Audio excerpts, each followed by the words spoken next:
So Master of Rites is the elevator pitch that we went through with Black Library was Ferran Arias is coming off out the end of Hand of Abaddon. He's coming out of the whole that entire arc of the story. We sort of looked at where he was at the end and sort of went, well, where will he be in a few years after that? And then after the larger conflicts that have gone on, and sort of decided, what if we put him through hell after all that? What does that person look like after the journey we've had from basically his inception as a Primaris Marine all the way up to where he is now as Master of Rites?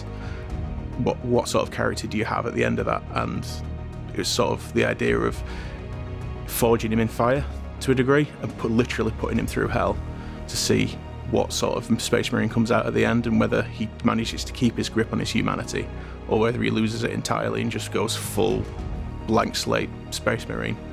And that was sort of the inception behind the idea that became Master of Rites. At the start of Master of Rites, he's now a very experienced Space Marine. He's been raised to command of the Sixth Company after the death of Maximus Apathus in Hand of Abaddon. He's one of the most experienced Marines in the company. He's there to sort of do sort of the finishing school for Marines before they enter the battle line companies. So the idea being that he is there to be a bit of a teacher and be a bit of a role model to other Space Marines, but whether he can do that when he's still figuring out where he is as a Space Marine, as a human, as a post-human, it's sort of understanding his gaining his own understanding of his own position in the galaxy, and whether he is still human or whether he has any links to it left inside him. A massive amount of research, obviously reading through all of the Dawn of Fire series, all of the shorts and everything that's come out about him, and then also sort of understanding the Ultramarines ethos, the way that they fight their wars, the way that they treat their soldiers in and outside of battle. So you take that and then you sort of go, right, where is he in the point of his personal timeline, and sort of saying, well, he's fought in the Dawn of Fire, he's fought in the Indomitus Crusade, he's fought in the Plague Wars that followed.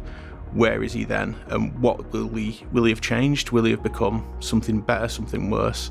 And sort of at the start of Master of Rites, you've got someone who is very battle hardened and he's used to being in command, which is a bit more evolved than sort of towards the end of the Dawn of Fire series, where he was sort of following different leaders and different masters. So he had Maximus Apathus, he had Vitrium Sinius, and now it's him. He is the leader, and sort of him coming to terms with what that means, and especially for himself. Putting him into a new context, so people who have read the Dawn of Fire series will certainly see threads coming through from that entire series of who he was and who he became, but you absolutely don't have to have read the full Dawn of Fire series or followed his story specifically throughout, because this is sort of him a few years later. It's a fresh start for the character. You get to see him in a whole new light as the Master of Rites, the captain of the Sixth Company, and you get to see what that means to him and how that changes and how it has changed him, holding that rank and holding that responsibility.